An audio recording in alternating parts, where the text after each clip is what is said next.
Okay, hello everyone. This is Mr. Manousos Chairetis. I'm entering this session from Crete, Greece, and the session is recorded. The reason is that I'm a judge in the Art Society competition for the city-state, and it coincides with the same time as the time is programmed to speak online. So I would like to start with my presentation, please, which has the title of All Space to All. That means that all space, all universe, all cosmos has to be given and used from all of us humans. You can see my name, my webpage, and my LinkedIn, Twitter, Instagram, Facebook, if you want to contact me and give me your questions after you seeing the session.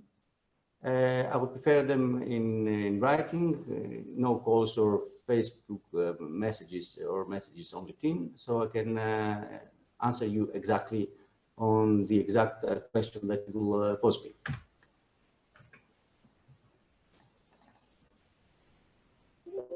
Right. So first of all, I want to speak about the ancient times. The ancient times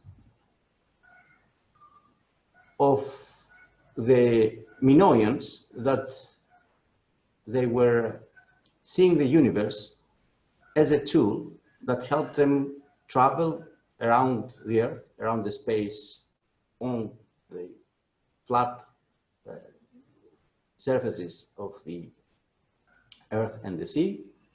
And I would like to point out some of the work of my friends, Mr. Dr. Antikythera and Minoans has done recently over the last few years, that they have proven that the Minoans were using the so-called frying pans, that they have pointed on them all the signs and all the data they wanted to know in order to navigate using the stars, navigating through the seas.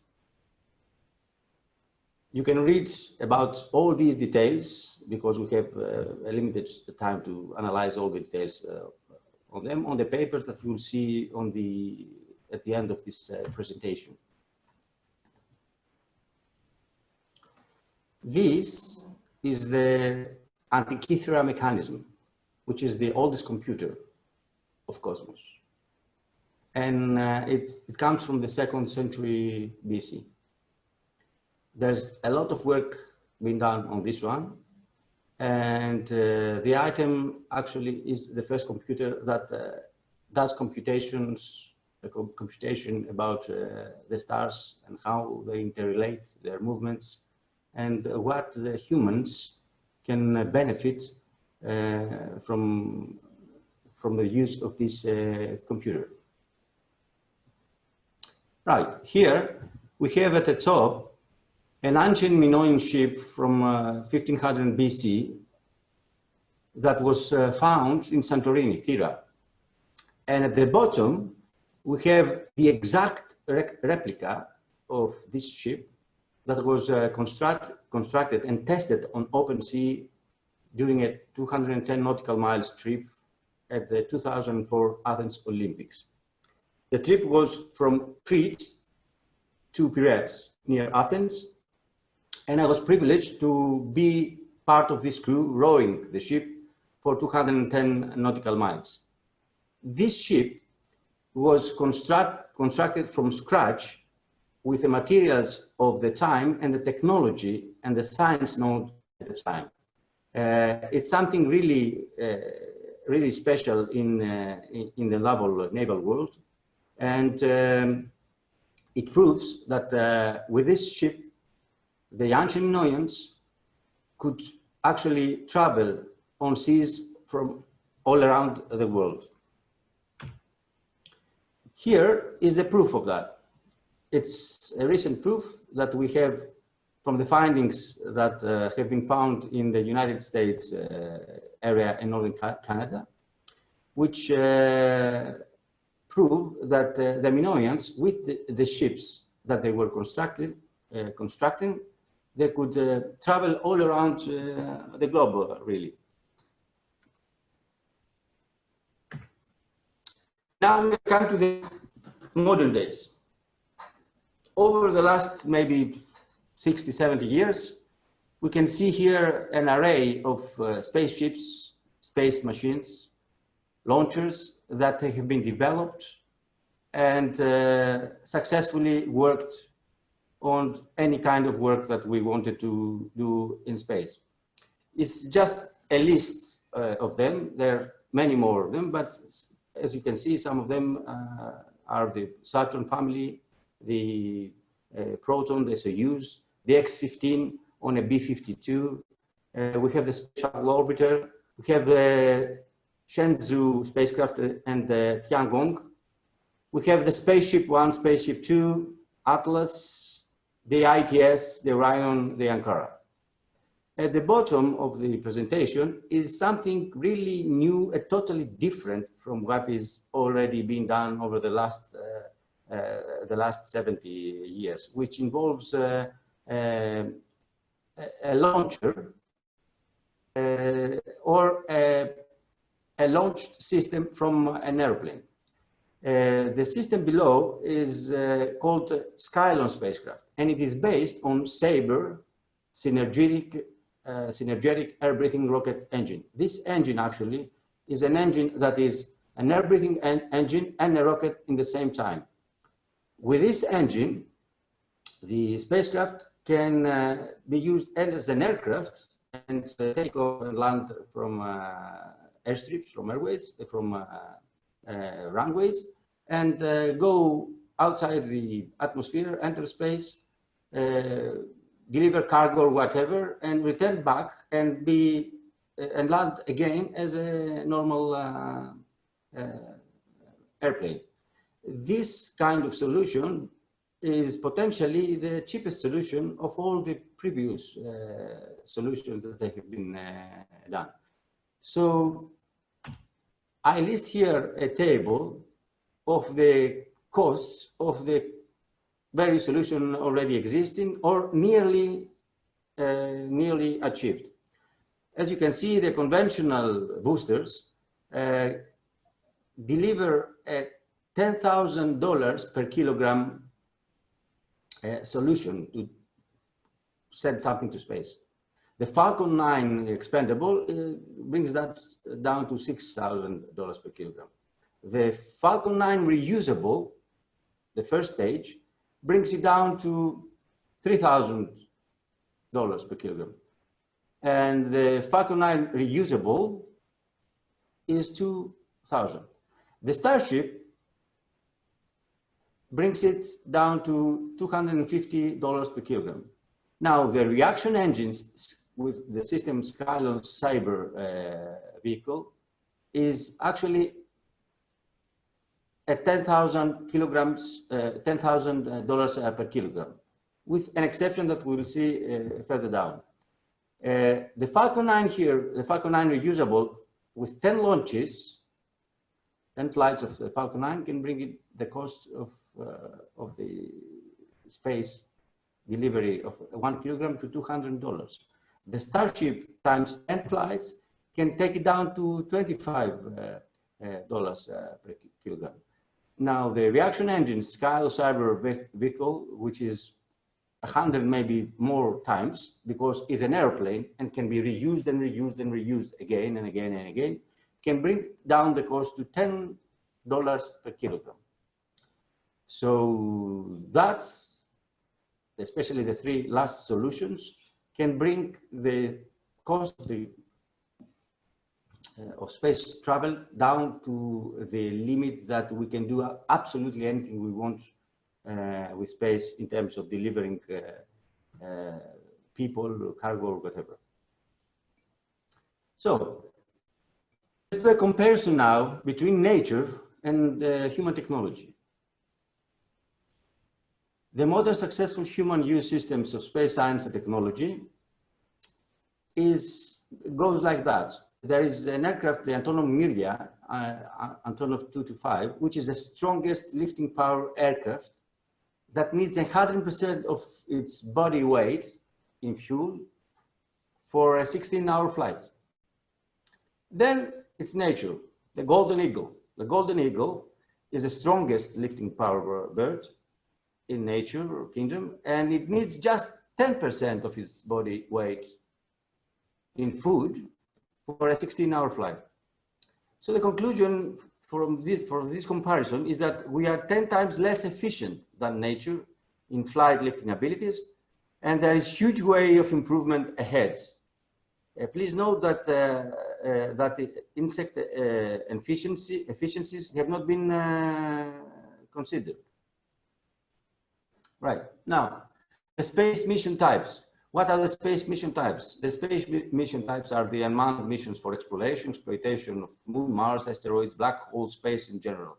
Another one is manned missions. People in the spacecrafts that will go and return and do whatever they do in space. Then is the cargo missions. Missions that they will be designed and missions just to send cargo to space.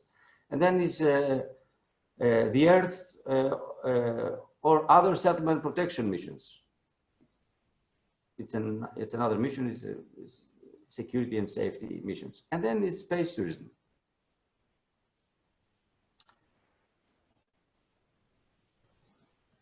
Right, so there's competition passions in space over the last 17 years, maybe more, which is national, private, personal, technical, pride or ego. So 60 years of the best space relevant brains of humanity was working, having passionate competition as the driver in an endless loop for fly further, faster, higher, cheaper. 40 years of them has taken 60% of top brain working on Cold War technologies. And that sounds insane. That means that we spend and we use the best brains, the best things we know, the best brains, the best people we have, in order to create, maintain, and sustain warfare. Just warfare, okay? So now, liberty of Daedalus and Icarus. As you know, the myth of Daedalus and Icarus was developed here in Crete, Heraklion, Knossos, where I currently live and speak to you. The ancient Greeks, the ancient Hellenes and Minoans were saying need convinces gods, right? So space exodus will not be achieved as a result of the need of Earth overpopulation, lack or resources on Earth, or war conflict avoidance. Space exodus will be done as a result of the core will of every fellow human to live within the ethical liberty ideal in progressive, peaceful societies in cosmos.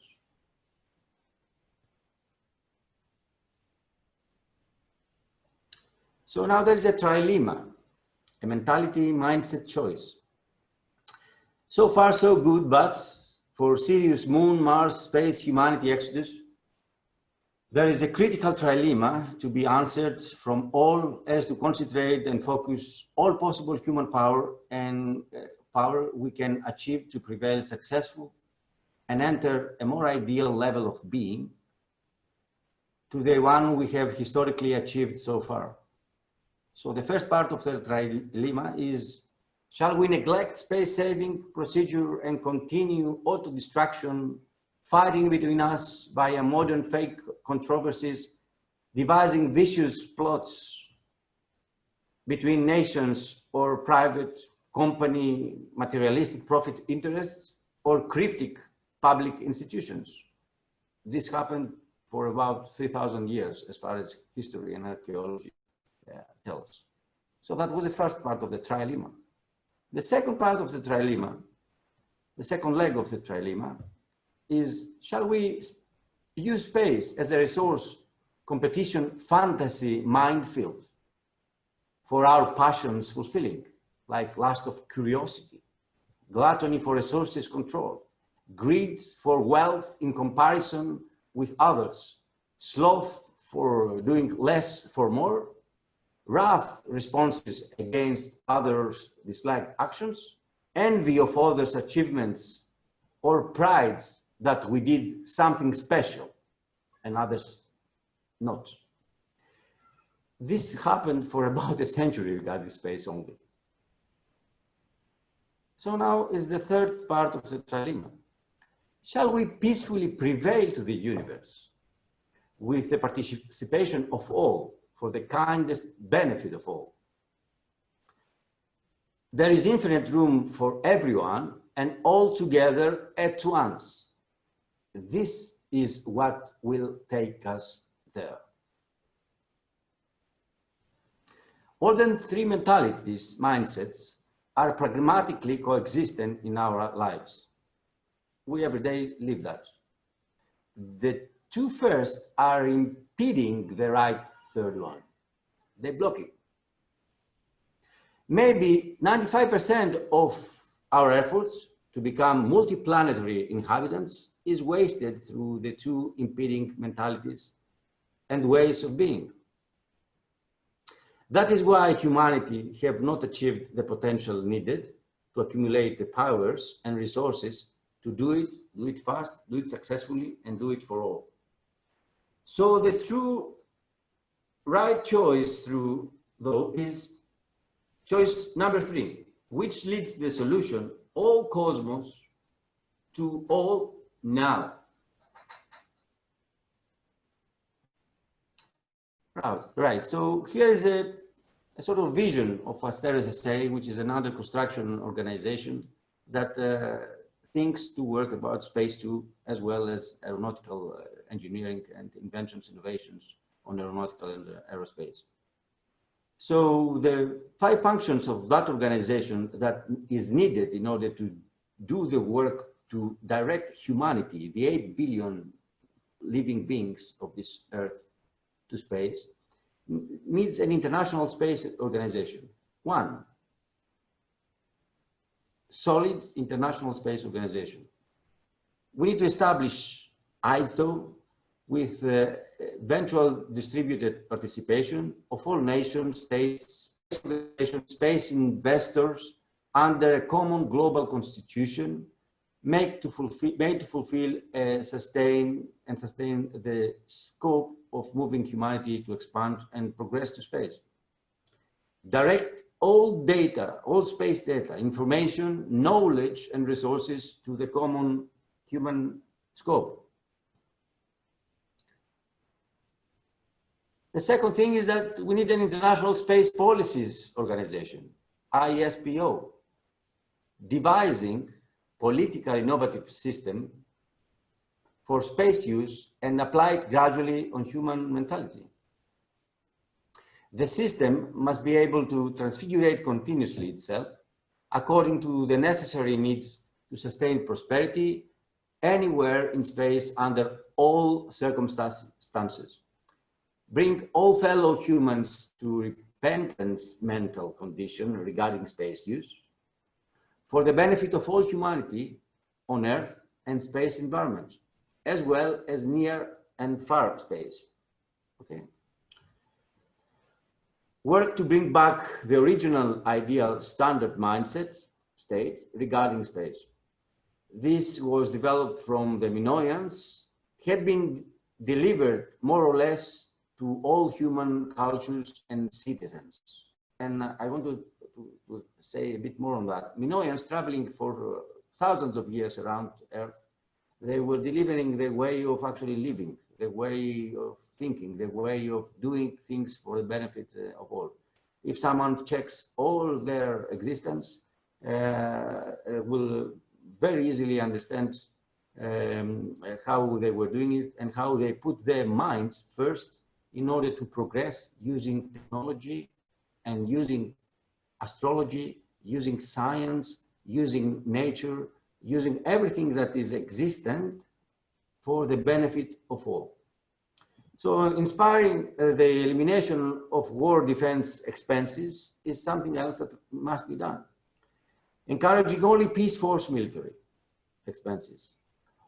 Only in case some part of humanity turns against another for any reason.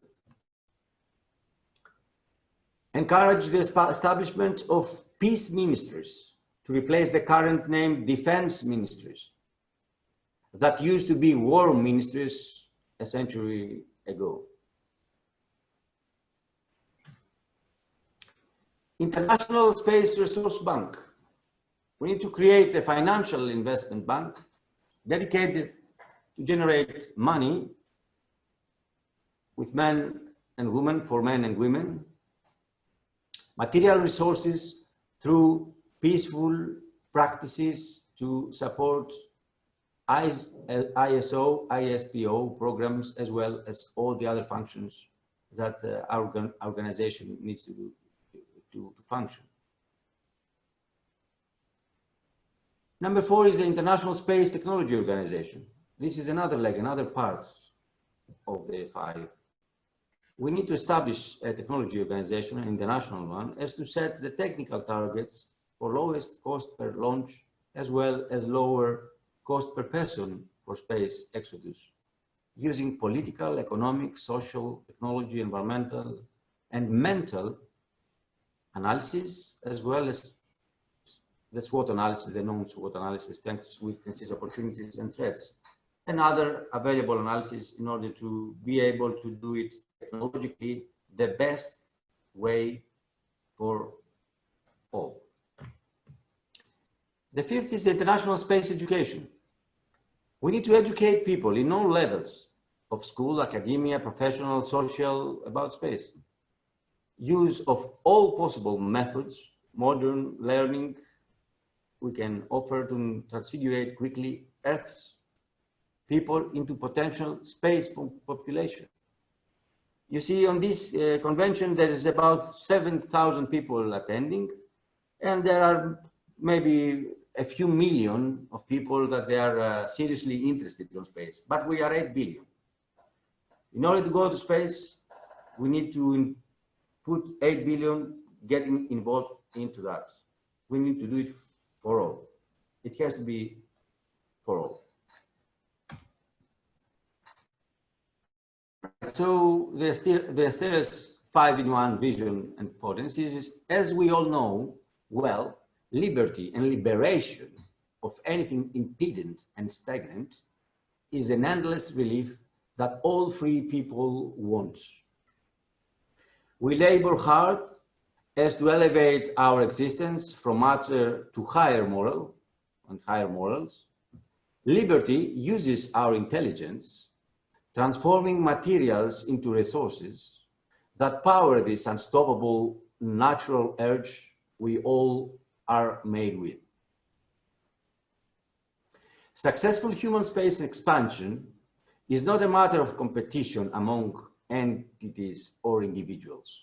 It is a matter of the tightest possible cooperation and contribution of love, which means sacrifice, donation, giving to, from all to all. So let's let everything peacefully boils down into our wisdoms and successfully achieve humanity expansion to space that will happen like a miracle if we do the previous. Space exodus and human expansion to Mars is not a matter of fulfilling our materialistic passions. Although all matter and wealth is infinite and gifted to us, destined for the purpose we choose to use, space exodus is about human peaceful existence continuation that will expand us from about 8 billion to whatever number in the future, that we're currently the potential to any number, letting us grow, multiply, and sovereign all cosmos, because simply all cosmos is given to us, as I previously said. Cosmos is infinite, and it is expanding according to the modern knowledge of physics we know. So it is created for all us fellow humans. It's up to us to do what we have to do with it. It is as simple to do it as being thirsty and reach the water source running next to us, to drink the fresh running water, only if we really want it. Today, we are just next to the running source of that water, which is the technology and economic tools and so many other resources that can fully support us and facilitates our possible full will to go to the moon, to Mars, and beyond. It will take all our will, all our knowledge, and all our actions to do it. Why not doing it? That's the question. For me, there is absolutely no reason of why not doing it, as I previously explained. Now, I would like to acknowledge the contributions of friends. First of all, I would like to thank Dr. Robert Zubring and the Mars Society people for all the things that they are doing, and they will do. And I would like to thank them for calling me in to be, first of all, a judge on the competition that we have, and then a speaker. Then I would like to thank Dr. Minoans, a very good friend of mine, who has done so much work about the Minoan civilization. And of course, I'd like to thank Professor Xenophon Moussas for his work that you can see it published on the online on the addresses that are given there. And of course, I'd like to thank Admiral Apostolos Koutis, which is a friend of mine. He is the man who did all the work on the Minoan ship, and he was actually the captain of the ship during the trip from Chania, Crete to Piraeus during the 2004 Olympic Games. I would like to thank the Naval Museum of Crete, which, if you come for vacations here in Crete, you can go and see the ship there. It's being in exhibition status.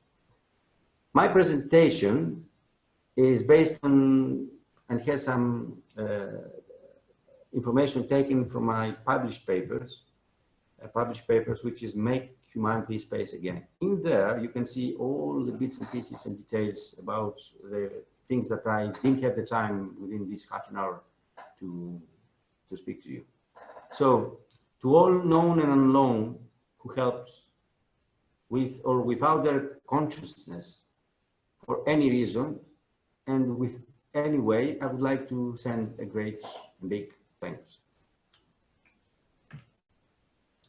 And I'd like to wish to all of you kindest cosmotheosis from all of us in the world to all of us in the world. It's actually up to us. Thank you very much, and I hope I'll see you next year without the COVID-19 problems, and I hope I see very rapid change, expansion of the space movement internationally. I will be available to answer any questions. I prefer in written form, and I will be able to do that over the forthcoming time. Thank you very much again. Thanks.